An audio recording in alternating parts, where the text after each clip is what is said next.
Habang nagpapahinga si Alexa sa Isla del Cielo, walang ginawa si Diego kundi galugarin ang lahat ng mga islang maliliit sa Bacuit Bay sa paghahanap nito kay Leonor. Natagpuan nito ang asawa sa El Nido. Nagtatrabaho ito bilang cook sa restaurant ng tanyag na beach resort. Kailangang sumama ka sa akin, Leonor. Kailangan kita. Mahal kita. Pero nilinlang kita. Hindi na mahalaga yon. Nakaraan na yon. Kailangang harapin natin ang bukas, Leonor. Lalo na't malapit na tayong magkaapo. Nagningning ang mga mata ng babae. Buntis si Alexa? Tumango si Diego. Nasa isla sila ngayon. Hinihintay ka na lamang para makasal ng mga ito. Sumama si Leonor kay Diego pabalik sa isla.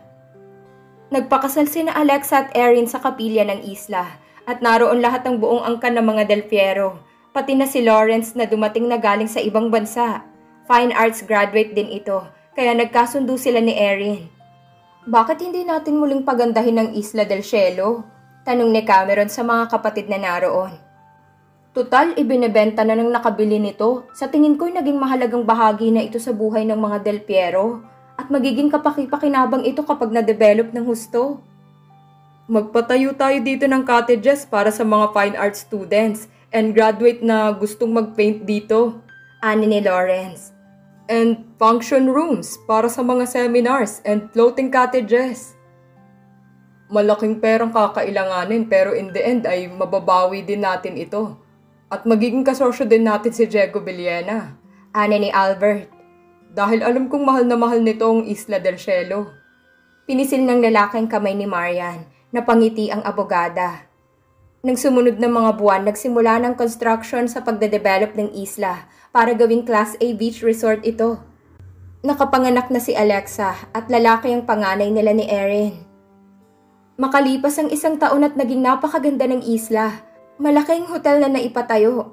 Nagkaroon ng floating cottages, swimming pool, pelota court, basketball court at tennis court. Sa premises ng hotel, si Diego ang naging operations manager ng resort at si Alexa naman na nag-manage sa hotel. I'm sure matutuwa si Lolo Gabino kung buhay pa ito, nasabi ni Alexa sa kanyang auntie Marian. Ito ang nanatiling lihim pagkatapos ng lahat. Ang alam ni Alexa ay sina Paulo at Sophie talagang mga magulang nito. Sa pagdaan ng mga buwan, lalong naging obvious ang pag-unlad ng Isla del Cielo bilang isang beach resort sa Bacuit Bay. Dinadayo na ito ng mga turista at mga mayayaman dahil bukod sa napakaganda ng location, mahusay pang service dito. Masarap ang pagkain at nasa ilalim ng pamamahala ni Leonor. Nang magkaroon ng international beauty pageant na itatanghal sa Pilipinas, nasama sa survey ang Isla del Cielo at dito na pagkaisahan ng mga namumuno sa contest na idaos ang beauty pageant. 3 months before the contest, handang-handa ng lahat ng mga titirahan ng mga kandidata mula sa iba-ibang nations all over the world. Tuwan-tuwa si Alexa dahil siyang namamahala sa publicity. Tapos na ang babae sa kursong journalism, where she graduated with honors. Halos magkulang ang accommodation sa dami ng mga panauhing dumating para sa beauty pageant. Mahigpit din ang security dahil sa malagim na kidnapping event na isinagawa sa Karatig Beach Resort na hindi kalayuan doon. Isa-isang nagdatingan ng mga kandidata. Dahil siya na lamang ang nag-iisang bachelor sa pamilya, si Lawrence Del Fierro ang namahala sa pag-e-entertain sa mga kandidata at pag-aasikaso sa mga ito. Sa naggagandahang mga dilag, may isang natipuhan si Lawrence, ang Miss Malaysia na si Farima Katmahar. Pihika ng puso ni Lawrence Del Fierro. Pero tila love at first sight ang nangyari dito ng makilalang magandang kandidata. Kapag bakante ang dalaga sa mga rehearsals nito, palagi silang magkasama ni Lawrence. Naging tampulan ng tuksong binatang Del Fierro. Sa gitna ng abala sa paghahanda sa beauty pageant, may isang matikas na binatang kumuha ng isang cottage sa isla. Isa daw itong freelance photographer. At dahil si Alexa ang in charge sa publicity, natural lamang na silang dalawang palaging nagkakasama. Malakas ang karisma ng lalaki. Hindi malaman ni Alexa ang dahilan kung bakit may naaalala siya tuwing makikita niya si Jonathan, na siyang pangalan ng estranghero. Ang paglalakad nito, the way he tilted his head and the way he smiled. Strange, pero attracted si Alexa dito. Palagi siyang magiliw sa lalaki. Inaasikaso niyang mabuti ito, bagay na napansin ni Marian. Huwag mong kalilimutang may asawa ka ng tao, Alexa. Paalala nito. Napakabait ni Erin para hindi ka maging tapat dito. Wala po naman kaming ginagawang masama, auntie. Katwiran ng babae. Tinutulungan ko lamang itong kumuha ng maayos na mga larawan para sa ginagawa nitong libro tungkol sa mga beauty contest. Nag-aalala si Marian. Alexa seemed restless at tila hindi ito nakukontento ng matagal sa isang bagay lamang. Tulad halimbawa ng pagsusulat. Kung minsan ay concentrated siya dito, the next month iba naman ang gustong gawin ng babae. Epekto kaya ito ng drugs na nakagawian nila noon ni Jay? Maging tapat ka sana kay Erin, Alexa. Payo ni Marian. A restless soul is fragile and dangerous. Walang direksyon ito. Naging busy din si Erin sa pag-aasikaso sa main event na gaganapin sa isla at hindi nito gaanong napapansin ng asawa. Hindi nito napapansin halimbawa na palagi silang magkasama ni Jonathan sa sailboat sa dahilang mangunguha sila ng mga larawan sa mga islang nakapaligid doon. Ang pagiging too close ni Alexa sa photographer. Gusto sanang tawagin ni Marian ang pansin ng asawa ng pamangkin. Pero ayaw niyang mag-create ng alinlangan sa isip ni Erin. Hindi ka ba nagsasawa sa buhay mo dito? Tanong ni Jonathan kay Alexa minsang nag-scuba diving sila. You are full of fire, Alexa. What you need is adventure. Anong ibig mong sabihin? Magandang Isla del Cielo. But life is dull. Hindi ito para sa'yo. So? Why don't you come with me? And we will tour the world together. Makakarating ka sa lahat ng lugar na gusto mong marating. Excitement, adventure, yan ang tunay na buhay. Umiling ang babae. May asawa na ako, Jonathan. Sabi nila, men can't live by bread alone. Ang sabi ko, we cannot live by love alone. Kailangan natin ang spice sa buhay para maging makabuluhan ito. Bakit mo ako tinutukso ng ganito, Jonathan? Because I like you, Alexa. I like you a lot. There was something in his voice na nakaantig sa damdamin ng babae. Somewhere in the past. Parang narinig na niyang tinig na yon. Hindi nga lamang niya mapagsino kung kanino ito. At kung kailan at saan niya narinig ito. Pero tila may batubalani si Jonathan na hindi maiwasan ni Alexa. So that when his lips claimed hers, hindi nakatanggi ang babae. Tinugon niya ang halik ng estranghero. Heat for heat. Passion for passion. Kumalas lamang siya nang sumagi sa isipan niya si Erin. At ang kanilang anak. Bumalik na tayo sa isla, formal na sabi ng babae kay Jonathan. Baka hinahanap na ako ng asawa ko. Ngumiti lamang ang photographer. Hindi ang katulad lamang ni Erin ang makakahawak sa pagkatao mo, Alexa. He is too dull for you. Natakot siya sa lalaki. There was something uncanny about him. At ginawa ni Alexa ang dapat sana ay noon pa niya ginawa. Nagsumbong siya kay Erin. Inamin niyang maling pagkakadarang niya kay Jonathan at humingi siya ng tawad dito. Mahal ni Erin ang asawa at agad niyang pinatawad ito ng walang pasubali. May pagkukulang din ako, love. Napabayaan kita sa dami ng trabaho ko. Ipinapangako kung pagkatapos ng beauty pageant ay ikaw na lamang at si Junjun ang aasikasuhin ko.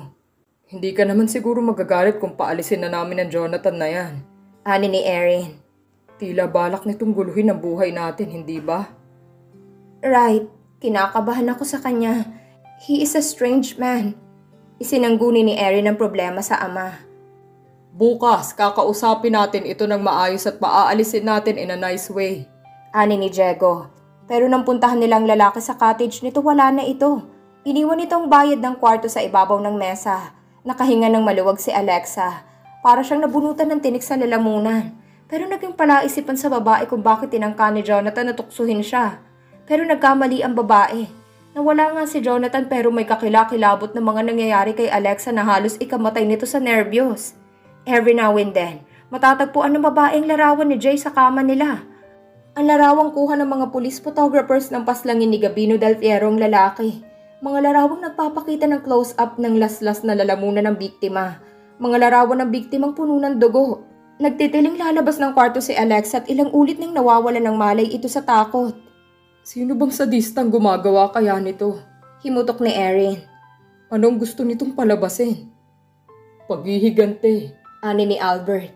May kaugnayan ito sa namatay at iginawad nitong parusa at paghihigante kay Alexa na akala nitong naging dahilan ng kamatayan ni Jay.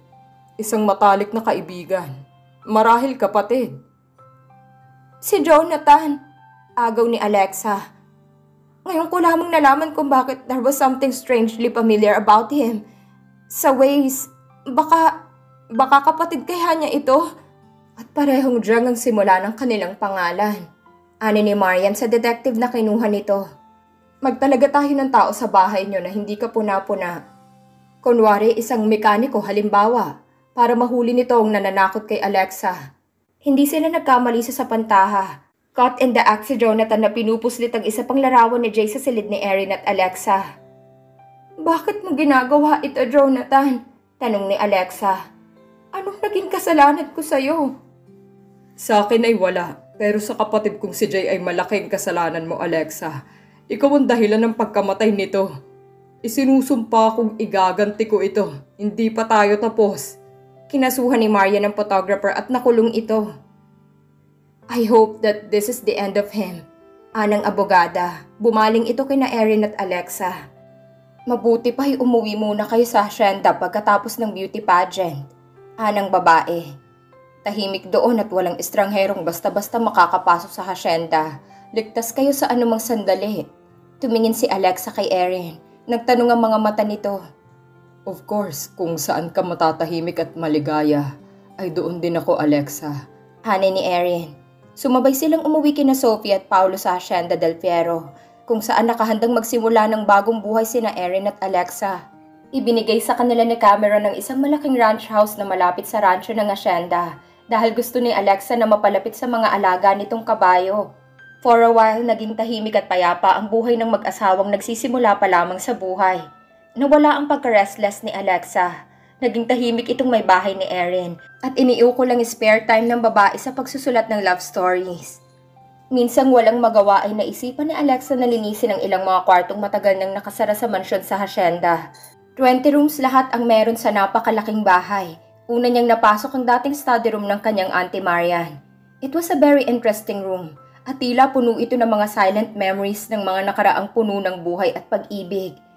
Malapit ang puso ni Alexa sa auntie niya dahil interesting ang personality ng matalinong abogada. Malayo ito sa Mami Sophie niya na nagiging boring sa masyadong kasimplihan ng takbo ng isip nito. Matagal niyang pinagmasdan ang bawat larawan. Bawat piece of poetry na nakasulat kamay ni Marian. Maingat na pinunasan ni Alexa ang bawat gamit doon na tila mahalagang hiyas ito. And then nakita niyang isang kulay asul na aklat. Puno na ito ng alikabok. Hinipa ni Alexa ang ibabaw ng libro. Isang diary. Naibulong niya. Hindi ko alam na mahilig palang magsulat ng mga nakaraan ang Auntie Marian. Binuklat niya ito and curiosity got the better of her. Lalo na nang lumagpak mula sa pagkakasingit sa mga pahina nitong isang naninilaw ng larawan dahil sa kalumaan. Kupas na ito't hindi na halos maaninag ang mukhang nakalarawan doon. Pero napakalinaw ng mga mata ni Alexa. Si Auntie ito bulong niya sa sarili. At ang guy ay si... Hinaplos ng daliri niyang kupas na mukha ng matikas na lalaking nakaakbay kay Marian against the background of some beach. Inilapit niyang larawan sa kanyang mga mata. At si Tatay Diego? Napaawang ang mga labi ni Alexa. Muli niyang tinitigan ang larawan. Sila nga, magkaakbay, and squinting under the sun. Bumilis ang kabog ng puso ni Alexa at lalo itong nanabik na mabasa ang makapal na diary. Gusto niyang malaman kung may Diego na nakasulat doon. Ang diary ay nagsimula nang magkasama sina Marian at ang mama nitong si Shara Montero sa Isla del Cielo, kung saan nahuli ng dalagang ina na may kasamang iba. Ang pagkahulog ng kotse ng babae sa matarik na bangin, pagkatapos na naging sanhi ng pagkamatay nito.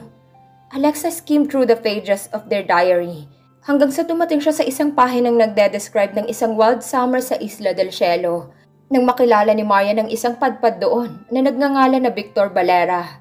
In the later pages, nabasa niyang Diego Villena pala ang pangalan nito. Ang tanging lalaking minahal ng tapat ni Marian Del Fierro. Dito isinuko ng abogadang sarili, hanggang sa napilitang tumakas ang lalaki mula sa puot ng paghihiganti ni Don Gavino. Nabasa ni Alexa na siyang naging bunga ng sawimpalad na pagmamahalang iyon. Napilitan si Marian na ipaampon na lamang ang baby kina Sophie at Paolo dahil hindi sila naiiba kay Marian para maging ligtas ang sanggol nito sa panghihimasok ni Don Gavino. Alexa read on. Hanggang sa mga huling pahina kung saan sinugod ni Diego Villena ang isang unos para makaalis lamang sa isla, ang pagbubuntis ni Marian at pagsilang ng isang batang babae na inampon nila Paolo at Sophie. Walang pagkamuhi o paninising na dama si Alexa para kay Marian. Sa halip lalong naging malaki ang paggalang niya ngayon sa abogadang Tia, na tunay niyang ina, at ang tunay niyang amang si Diego Beliana. Ang kasiyahan ni Alexa ay nag-uumapaw nang sumapit siya sa ilang huling pahina ng diary, kung saan sinasabi doong minahal ng labis ni Marian ang naging anak nila ni Diego. Maingat na tiniklop ni Alexa ang diary at ibinalik sa dating kinalalagyan. May awit sa kanyang puso dahil natupad ang secret wish niya na si Marian na sanang naging ina nito. Iniidolo ni Alexa ang matinik na tiyahing abogada, lalo na nang mailigtas siya nito sa kahihiyan dahil sa naging kaso niya involving Jay Costa. Hindi sinabi ni Alexa kay Erin ang natuklasan nito sa lumang diary ni Marian. Sasarilinin niyang na lamang lihim sa kanyang pagkatao. Ngunit nang nakahiga na sila ni Erin ng gabing yon, hindi napigilan ni Alexa ang magtanong. Paano mo nalamang hindi mo tunay na ama si Tatay Diego, Erin? At kailan ito? Bakit mo na itanong yan? Sagutin mo na lamang ako. Nagtapat ang nanay na iba ang ama ko. Nabuntis na ito nang magpakasal kay Diego Beliana. Nagsumiksik si Alexa sa dibdib ng asawa. Alam mo bang ang tatay ko talaga ay si Tatay Diego? Kung nagkataon ay magkapatid pala tayo. Napahagikik na parang bata si Alexa. Erin, yun bang dahilan kung bakit nilayuan mo ako noon? Nang sabihin mong hindi mo ako mahal dahil hindi na ako inosente? Tumango si Erin. I'm really sorry for that, pero nakiusap si Tatay Diego na hiwalayan kita by all means. Dahil alam nitong anak ako nito, hindi ba? Anak nila ako ni Auntie Marian. Natigilan si Erin. Paano mo nalaman ang lahat ng ito? Kailan pa? Nabasa kong diary ni Auntie Marian. Anong nararamdaman mo ngayon? Masaya, dahil ang totoo lamang, ipinagmamalaki kong naging anak ako ni Auntie Marian. Mahal ko siya. Pero paano si Mami Sophie mo? Mami ko pa rin siya, hindi ko naman sasabihin ang nalalaman ko eh. Parang matabang ang damdamin mo sa kanya.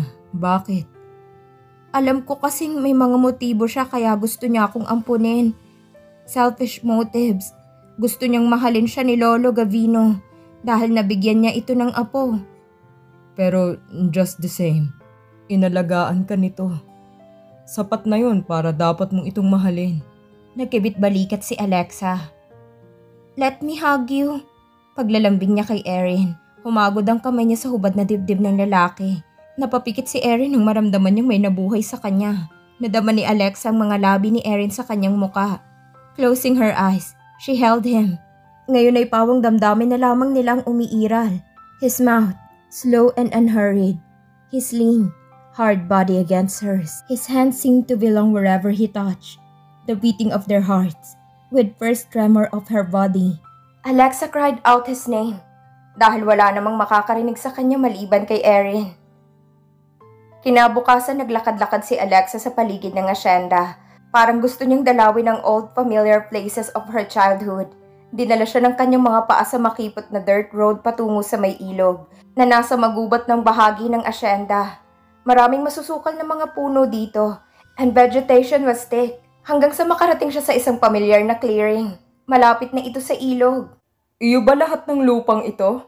Parang naririnig pa rin niya ang tanong ni Jay so many years ago. Nang huli silang magkasama dito bago namatay ang lalaki. Kaya mo bang iwanan ang lahat ng ito para sa akin, Alexa? Oo, aking lahat ito. Ibinigay sa akin ng lolo ko. Pero sasama ka sa akin. Iiwan mong lahat ng ito. May sarili akong buhay, Jay. Isang tunay na buhay. At hindi lahat ng bahagi nito ay kasama ka. Hinawakan ni Jay noon ang kamay ni Alexa. Ikaw ang lahat sa akin, Alexa. Ikaw ang pamilya ko. It was meant to top her heart. Alam ni Alexa ito. And then narinig nilang mga kaluskos sa damo. Natatandaan ni Alexa ang matinding takot sa mga mata ng lalaki. Pinagtawanan pa nga niya ito. Ginugulo ako ng aking supplier, ani ni Jay. Bakit? Hindi ko na ibigay ang perang pinagbentahan ko ng merchandise. Kung gayon ay ibigay mo ito, tapos ang kwento. Huli ng lahat, nagastos ko na ito. Napatitig siya kay Jay. Pinuntahan ng mga tauhan ng supplier ko ang aking apartment, Alexa. Hinalughog nila ito. Sinira ang ilang kasangkapang... Tumawag ka ba ng mga pulis? Mapait ang naging ngiti ni Jay. Bawal ang pulis sa mga ganitong transaksyon, Alexa. Pero anong mapapala nila kapag sinaktan ka nila? Hindi mo naiintindihan ng palakad sa ganitong kalakal. Hindi nga. Napakarami mong problema, Jay, na may mga pagkakataong alam kong hindi ako makakapag-cope sa mga ito. Kapag nakalayo tayo, makakapagbagong buhay na tayo dito. Do you love me that much para sumama ka sa akin? Sinalubong ni Alexa ang mga paningin ni Jay. Hindi ko alam. Nalilito na ako. Marahil ay kailangan kong pag-isipan ito. Kung gayon, let's just be close tonight. Sa pakiramdam ni Alexa, naging instinct na yata ni Jay ang gawing refuge ang pagsisiping sa mga insecurities nito. Kaya hindi malaman ng babae kung talagang he desires her out of love or he was running from himself. He smiled that crook smile that often melts her heart. Hindi naman sa ganun. Nakaramdam ng awa si Alexa sa nobyo. Mabuti pa ihanda mo ng ating pagkain dahil gutom na ako at nauuhaw na rin. Hinawakan ni Jay ang kamay niya at bumalik sila sa kinaroroonan ng kumot na inilatag ni Alexa sa damuhan. Lumuhod sila doon at inilabas ni Jay ang mga bagong pagkain na nakalagay sa isang gym bag na dala ni Alexa. Inilabas ni Jay ang keso at tinapay. Naglagay naman ng brandy si Alexa sa 2 paper cup. Tahimik na tahimik sa kinaroroonan nila. Nang nainom ni Alexa ang pangalawang cup ng alak, naging masarap ang pakiramdam niya. The pleasant alcoholic glow crept into her limbs. Nakaupo siya sa pagitan ng mga hita ni Jay at nakasandal siya sa dibdib nito. Isang tasang paper cup na lamang na may brandy ang pinagsasaluhan nilang dalawa. Hindi sanay uminom si Alexa. Sa bawat simsim tila niyayakap siya ng gabi at nagiging mysteriously beautiful ang karimlang nakapaligid sa kanila. Ang nagdadaang mga sandali ay naging impression na lamang. Ang paghuni ng mga kuliglig, ang konsyerto ng mga mangilan-ngilang palaka sa paligid, ang kislap ng tubig sa ilog, ang lasa ng alak, ang dantay ng mukha ni Jay sa kanyang pisngi. Binalak niyang itabi muna ang kanilang mga problema at hintayin ang umaga para pagpasyahan ng mungkahin ni Jay na magtana na sila. Anong iniisip mo? Narinig niya ang tinig ng lalaki. Marami. Tinungga niya ang branding nasa paper cup. Alam ni Jay na hindi nito dapat apurahin ng nobya. Nilagyan nito ng brandy ang wala ng lamang paper cup.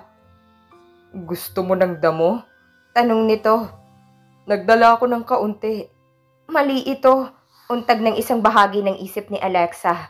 Hindi sila dapat magsiping na nasa ilalim ng kapangyarihan ng droga at alkohol dahil walang magiging kahulugan ng ritual ng pag-ibig. Pati ang kaganapang mararating nila ay hindi normal.